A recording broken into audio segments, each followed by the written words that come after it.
इनको यहाँ तक पहुँचाए, क्योंकि भगवान वेदव्यास जी ने उस कीड़े से कहा था कि जब तक तुम्हारे उद्धार का मार्ग प्रशस्त नहीं हो जाता, जब तक तुम्हारे कल्याण का रास्ता स्पष्ट साफ नहीं हो जाता, तब तक मैं तुम्हें इस तरह से मुक्त करता रहूँगा, शिक्षा देता रहूँगा। तो श्री भगवान वेदव्यास जी जैसे संत महापुरुष भगवान, जिनके कल्याण के लिए पीछे लग जाए उनका कल्याण तो हो नहीं है, इसमें कोई संदेह नहीं। और फिर ये बहुत बड़े ऋषि हुए, मैत्रेय ऋषि। और मैत्रेय जी महाराज हरिद्वार में थे, जहाँ विदुर जी महाराज पहुँचे उद्धव जी के भेजने से। वहीं पर इन दोनों महान विभूतियों का मिलन हुआ, सुंदर सत्संग हुआ। अक्रूर आदि ध्रुव भये सब भक्त भूप। श्री अक्रूर आदि ध्रुव जी भक्त भूप भये, भक्तों में राजा हुए। उद्धव से प्यारे न कि ख्यात पात पात में। उद्धव जी की बड़ी ख्याति हुई, प्रसिद्धि हुई, संसार के पात पात में इनकी प्रसिद्धि हो गई।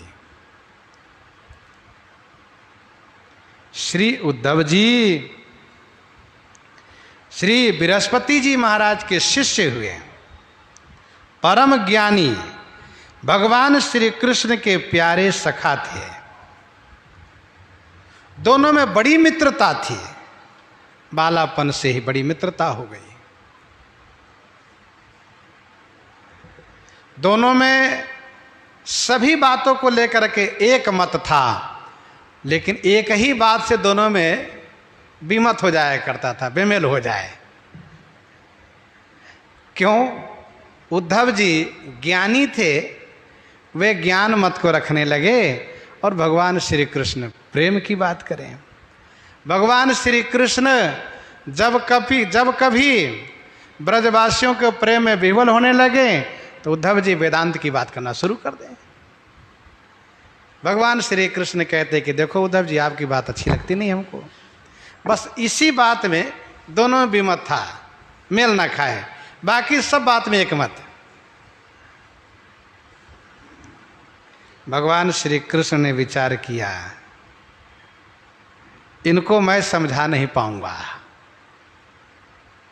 मेरे समझाने से मानेंगे नहीं। बहुत बड़े ज्ञानी हैं, देवगुरु बृहस्पति जी के चेला हैं।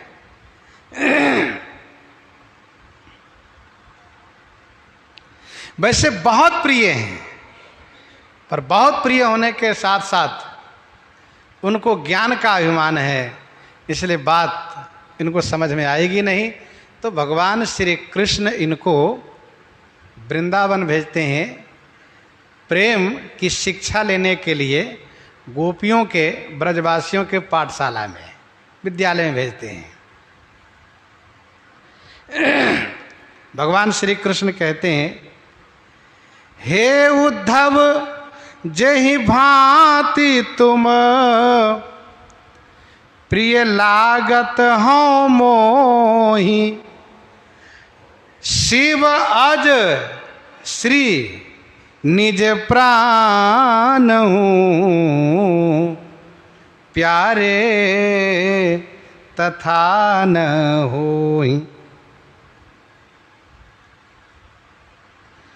भगवान श्री कृष्ण भागवत जी में कहते हैं, उद्धव जैसे तुम मुझे प्रिय लगते हो ना, उतना तो मुझे भगवान शिव, ब्रह्मा और अपनी श्री रुक्मिणी जी आदि भी, और यहाँ तक कि अपना प्राण भी उतना प्रिय नहीं है, मैं सत्य कहता हूँ। तो भगवान श्री कृष्ण ने इनसे कहा, उद्धव भैया जिस प्रकार से आप हमको समझाते हो ना, आप एक बार हमारे उन प्रिय सखाओं को और उन प्रेमी गोपियों को तथा जसोदा मैया को, नंद बाबा को आप समझा दो न जा करके। जब कहा तो उद्धव जी ने कहा ठीक है, पत्र लिख के दिया, का लीजिए, जाइए नंद बाबा को दीजिएगा, समझा के आइए। रथ पर बैठा दिए, रथ पर बैठा दिए, रथारूढ़ होकर के उद्धव जी चल तो दिए। अब जब वे वृंदावन आए तो संध्या हो गई। नंद बाबा को पता चला, नंद बाबा उनको स्वागत किए, लाए, बैठाए अपने महल में। भगवान श्री कृष्ण की उन सुमधुर बाल लीलाओं की चर्चा करते करते उद्धव जी को प्रेम में डुबा दिए। यद्यपि उद्धव जी ज्ञान की बात करते थे, लेकिन प्रातः होते ही गोपियों को पता चला, ग्वाल वालों को पता चला, सब के सब आ गए। अब सब घेर लिए और फिर जब उन सब ने कहना शुरू किया तो इनके ज्ञान के अभिमान को उन ब्रजवासियों ने जड़ से उखाड़ कर फेंक दिया। इनके ज्ञान सब भाग गए और ये बड़े विह्वल होकर के रोने लगे। और उद्धव जी ने माना कि श्री कृष्ण बड़ा कठोर है, बहुत निर्दयी है, बताओ। और फिर वे आए तो भगवान श्री कृष्ण जो चाहते थे वही हुआ। और इसीलिए श्री कुंती जी ने ये कहा कि तथा परमहंसानाम मुनि नाम ममलात्मा नाम भक्ति योग विधानार्थ। इन परमहंसों के अमलात्म जो मनीषी है, उनके हृदय में प्रेमा भक्ति सृजन करने के लिए भगवान का अवतरण होता है। उद्धव जी को प्रेमी बना दिए। उद्धव जी महान प्रेमी। और जब भगवान श्री कृष्ण अंतिम में सारी लीला करके जब गोलोक जाने की तैयारी किए, उन्होंने सोचा किसको मैं समझाऊं, किसको यहाँ रखूं। उन्होंने उद्धव जी को ही रोका और उद्धव जी से समझाया, कहा सुनिए अब आपको इस तरह से रहना है और उनको उनको उनको उनको उपदेश करना, समझाना है, सारी बात कह दिए। उद्धव जी बहुत रोए। अब वो ज्ञानी नहीं रह गए, प्रेमी रह गए। और प्रेमी होने से वियोग का कष्ट इन्हें बहुत हुआ। श्रुति चारी खोजत ही थकी श्री कृष्ण के जिस प्रेम को पाया उसे ब्रज गोपियों ने त्यागी कई कुल नेम को। मैं ब्रज लताया गोलम बन जाऊं अभी यदि प्रभु डरे तब गोपियों के श्री चरण की धूरी मम तन पर परे। हरि संग श्री गोपी चरित त्रैलोक पावन कर रहा। उन नंद ब्रज को उन नंद ब्रज की गोपियों की पाद रज सिर धरी रहा। उद्धव जी ने उन गोपियों के चरण रज को अपने मस्तक पर रखा है। इस बात को पद्य के माध्यम से प्रस्तुत किया गया है। तो उद्धव जी भगवान श्री कृष्ण के महान प्रेमी ज्ञानी, अब तो केवल प्रेमी सखा मित्र रह गए। वैसे प्रसंग प्रसंग में इनकी बड़ी चर्चा है उद्धव जी की। आगे कवित्त में स्वामी श्री प्रियादास जी कहते हैं, कुंती करतूति ऐसी करई कौन भूति प्राणी। मांगत विपत्ति जासु भाजै सब जन है। मांगत विपत्ति जासो भाजय सब जन है। कुंती करतूती ऐसी करई कौन, कुंती जैसी करतूती अर्थात भगवत भक्ति में, भगवत प्रेम में कुंती जैसी करतूती कौन कर सकता है। ऐसी करई कौन भूति, भूति अर्थात जीव मात्र, प्राणी मात्र। स्वामी प्रियादास जी कहते हैं मांगती विपत्ति जासो भाजई जन जन सब जन है। कुंती जी भगवान से विपत्ति मांगती है, जिस विपत्ति से सब जन, सब लोग भागते हैं। सब लोग यही कहते हैं कि हे प्रभु हमें संपत्ति दीजिए, सुख दीजिए। कुंती जी कहती है नहीं नहीं प्रभु हमको विपत्ति दीजिए। विपदः सन्तु नः शाश्वत, विपदः सन्तु नः शाश्वत तत्र तत्र जगत गुरु। क्यों? क्योंकि भवतो दर्शनम, जब भी विपत्ति मेरे ऊपर आई तब आपका दर्शन हुआ। अच्छा, श्री कुंती जी भगवान श्री कृष्ण की सगी बुआ है। कुंती जी की अंदर भी बड़ी सहनशीलता और बड़ी धैर्यता और गुरुजनों के प्रति बड़ी निष्ठा। इन्होंने कुमारी अवस्था में श्री दुर्वासा जी को सेवा करके प्रसन्न कर लिया। दुर्वासा जी ने इनसे कहा वरदान मांगो बेटी। कहा नहीं नहीं महाराज, बस आप प्रसन्न रहें, आशीर्वाद देते रहें, यही मुझे चाहिए और कुछ नहीं चाहिए। निष्कामता। तब दुर्वासा जी ने अपनी ओर से उन्हें एक मंत्र दिया। कहा कुंती तुम जब चाहोगी इस मंत्र के माध्यम से किसी भी देवता को अपने बस में कर सकती हो, बुला सकती हो। आगे चल गए। वंश की रक्षा की चिंता उन्हें हुई। कुंती जी से उन्होंने अपनी ऋषि का श्राप बताया, पत्नी के साथ सहगमन करते ही हमारी मृत्यु हो जाएगी, वंश की रक्षा कैसे होगी। तब कुंती जी ने उस आशीर्वाद की बात कही। फिर महाराज पांडु के कहने पर कुंती जी ने एक एक करके उन धर्मराज, पवन देव, इंद्र, अश्विनी कुमार, जिसमें अश्विनी कुमार माद्री के लिए बुलाया गया, तो इधर युधिष्ठिर तथा भीम, अर्जुन और माद्री से नकुल सहदेव हुए। इस प्रकार से पांचों पांडव हुए। कुछ ही काल में पांडु जी की, महाराज पांडु की मृत्यु हो गई, माद्री सती हो गई। पांचों पुत्र को लेकर के श्री कुंती जी धृतराष्ट्र के आज्ञा को अनुसरण करना शुरू कर दिए।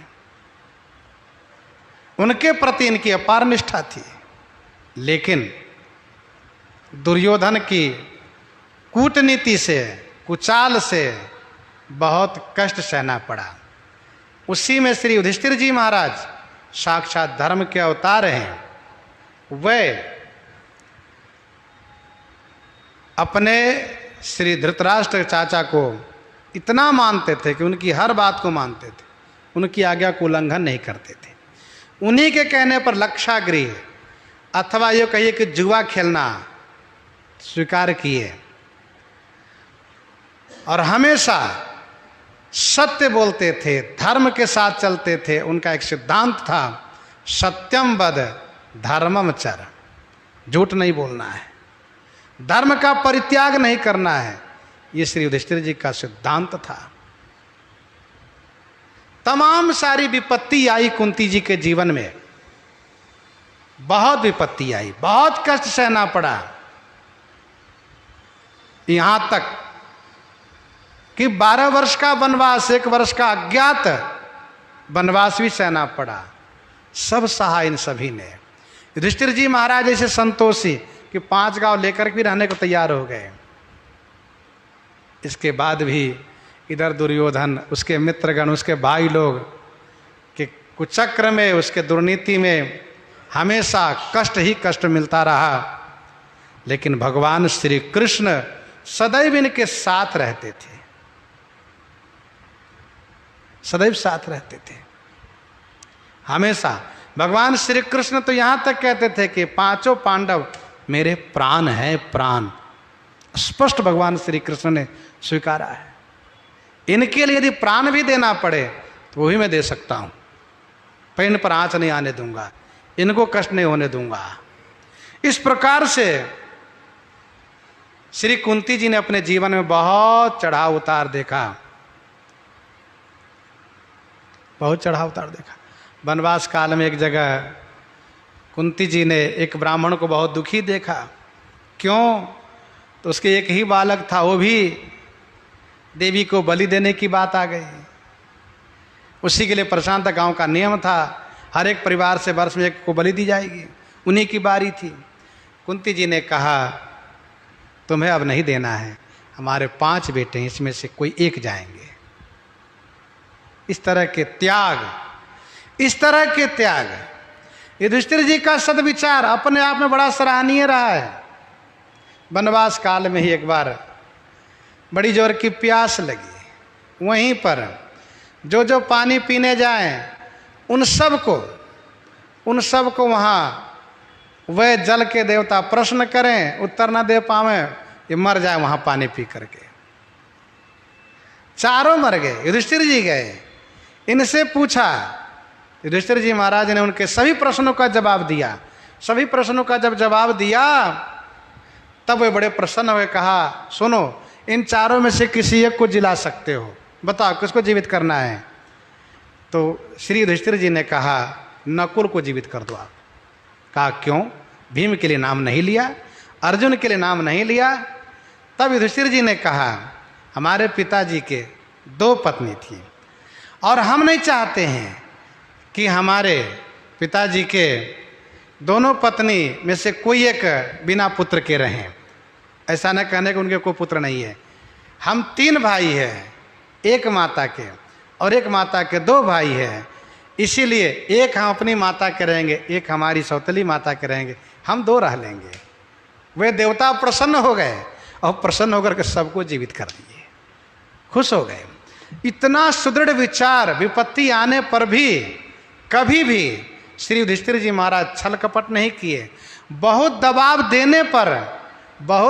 देने पर एक बार केवल कह दिए अश्वत्थामा हतो नरो वा कुंजरो, परंतु इनके मन को कष्ट था, नहीं ये ठीक नहीं हुआ। लेकिन इसी के कारण आगे चल करके जब स्वर्गारोहण हुआ तो स्वर्गारोहण काल में इनको कल्पित नरक का दर्शन हुआ, कल्पित नरक का दर्शन हुआ। और उस नरक के दर्शन में जब नरक वासियों ने कहा कि हम बहुत अच्छा लग रहा है, तो युधिष्ठिर जी ने कहा हम यहीं रहेंगे, हम नहीं जाएंगे। क्यों? क्योंकि सबको अच्छा लग रहा था, हम यहीं रहेंगे। इतने उच्च विचार के श्री युधिष्ठिर जी महाराज। और जब उनके लिए विमान आया स्वर्ग जाने के लिए, युधिष्ठिर जी ने कहा ना हम अकेले नहीं जा सकते, क्योंकि हमारे भाई नहीं, हमारी पत्नी नहीं, तो मैं नहीं जाऊंगा अकेले। तब इंद्र को कहना पड़ा कि सब स्वर्ग में पहले पहुंच चुके हैं। कहा वो ठीक है तुम चलते हैं। साथ में कुत्ता लगा था, कहा इसको पहले बैठाइए। कहा नहीं, कुत्ता को पोसने वाला स्वर्ग नहीं जा सकता है, कुत्ता कैसे स्वर्ग जा सकता है? तो कहा तो मैं नहीं जाऊंगा, ये मेरे साथ वहां से आया है, इसको छोड़ के मैं नहीं जाऊंगा। तब इस प्रकार से जब कहा तो कुत्ता कोई और नहीं थे, साक्षात धर्म थे, प्रकट हो गए। और वहाँ जो जल की घटना, वहाँ भी धर्म ही थे। और धर्म इनके बड़ी बड़ी परीक्षा लिए हैं, लेकिन धर्म द्वारा परीक्षा में हमेशा उत्तीर्ण होते गए, पास होते गए युधिष्ठिर जी महाराज। तो जीवन में बहुत चढ़ाव उतार आया है, बहुत संघर्ष हुआ। जब युधिष्ठिर जी राज्य पद पर सिंहासनासीन हुए, इनका अभिषेक हुआ, वैसे जल्दी राजा बनना नहीं चाह रहे थे, सबको समझाने से इन्होंने स्वीकार किया, क्योंकि उनको बड़ा खेद था कि हमारे कारण सब मारे गए। फिर भी ठाकुर जी ने कहा चाहा तो ये राजपद स्वीकार किए। और इसके बाद कुंती जी स्वयं धृतराष्ट्र और गंधारी की सेवा में लग गए, स्वयं का मैं सेवा करूंगी। इस प्रकार का सदविचार दोनों में, कुंती में और युधिष्ठिर जी में अक्सर देखा गया, पाया गया। तो जब भगवान श्री कृष्ण राज्याभिषेक करके जाने लगे तो कुंती जी ने कहा नहीं आप मत जाइए।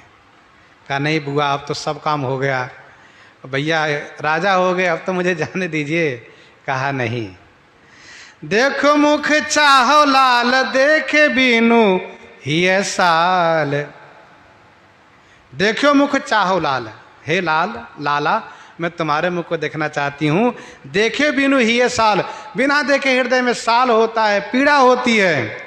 पूजिए कृपाल नहीं दीजे बास बन है। श्री कुंती जी ने कहा है कृपालु अब प्रसन्न हो जाइए, नहीं दीजिए बास बन है, आप यहीं रहिए। फिर तो देखी बिकलाई प्रभु आंखी भरी आई।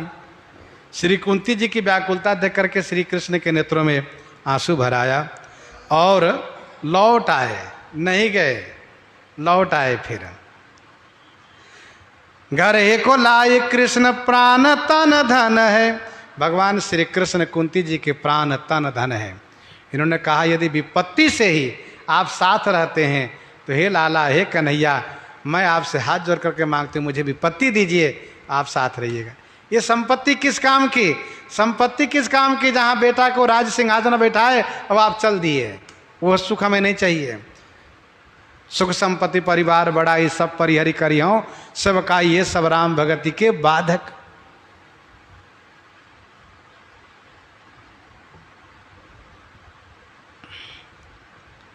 इतना प्रेम श्री कुंती जी भगवान श्री कृष्ण से करती थी। श्रवण वियोग सुनी तनक न रयो गयो भयो बपु न्यारो हो, यही साचोपन है।